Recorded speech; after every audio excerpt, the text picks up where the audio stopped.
Constitution de la Terre vivante. Article 5. Les devoirs sacrés de l'humanité. Les devoirs sacrés de l'humanité gardien de la Terre vivante. L'article 5 de la Constitution de la Terre vivante est la boussole éthique qui guide nos interactions avec la planète.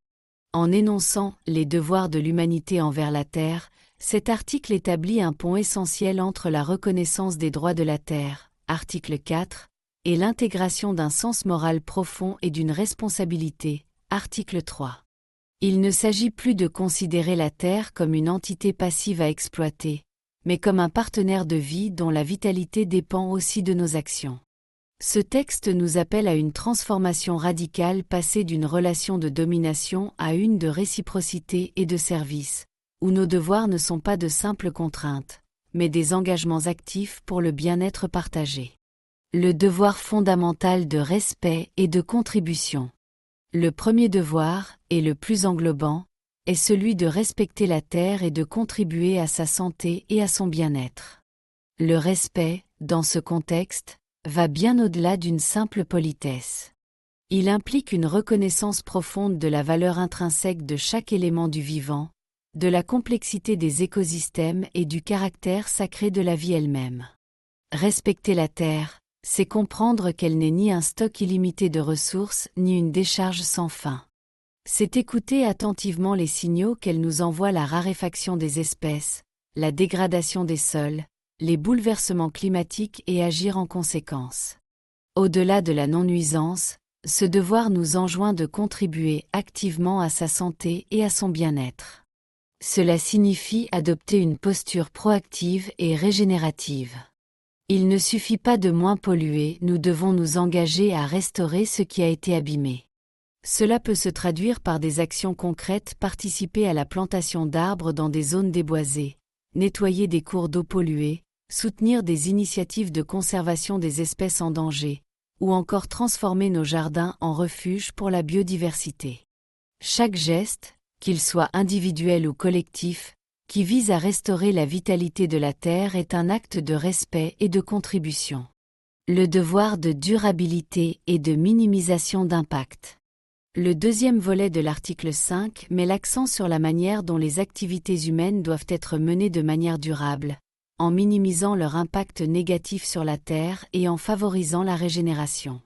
La durabilité ne doit pas être comprise comme un simple maintien de l'état actuel, mais comme la recherche constante d'un équilibre dynamique où nos besoins sont satisfaits sans compromettre la capacité des générations futures à satisfaire les leurs, ni la capacité de la Terre à se régénérer.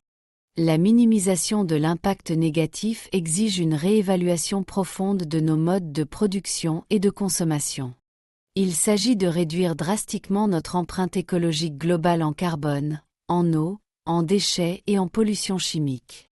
Cette transition passe par l'adoption généralisée des énergies renouvelables, le développement d'une économie circulaire qui valorise le réemploi, la réparation et le recyclage, et l'abandon progressif des modèles d'extraction linéaire.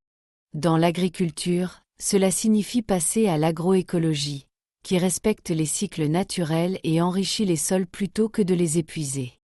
Le principe de précaution doit guider toutes nos innovations et développements, en évaluant rigoureusement leurs impacts potentiels avant leur déploiement. Plus encore, nous avons le devoir de favoriser la régénération. Cela va au-delà de la simple durabilité pour embrasser une approche active de réparation. Les sols érodés doivent être restaurés, les forêts dégradées reboisées avec des espèces indigènes, et les écosystèmes aquatiques purifiés et revitalisés.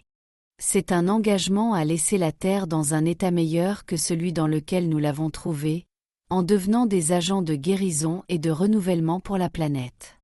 La condamnation de la destruction délibérée et de l'extinction. L'article 5 établit clairement une ligne rouge: la destruction délibérée des écosystèmes et l'extinction d'espèces seront considérés comme des atteintes graves à cette Constitution. Ces actes ne sont pas de simples infractions, mais des crimes contre le vivant, sapant les fondations mêmes sur lesquelles repose la vie sur Terre et la Constitution de la Terre vivante. La destruction délibérée des écosystèmes fait référence à des actions conscientes et à grande échelle qui anéantissent des habitats essentiels, la déforestation massive de forêts primaires, la destruction de zones humides vitales pour des projets de développement, le dragage et la dynamitage de récifs coralliens. Ces actions entraînent des conséquences irréversibles, perturbant les cycles naturels, déplaçant des communautés entières et provoquant des extinctions en cascade. L'extinction d'espèces, quant à elle, représente une perte irréparable pour la bibliothèque vivante de la Terre, rappel de l'article 1. Chaque espèce est le fruit de millions d'années d'évolution, une solution unique aux défis environnementaux, et un maillon essentiel dans la toile complexe de la vie. Causer l'extinction d'une espèce, c'est détruire un savoir irremplaçable, une beauté unique et un potentiel évolutif inestimable. Ce devoir exige que l'humanité utilise tous les moyens nécessaires pour protéger la biodiversité, en reconnaissant le droit fondamental de chaque espèce à exister et à prospérer.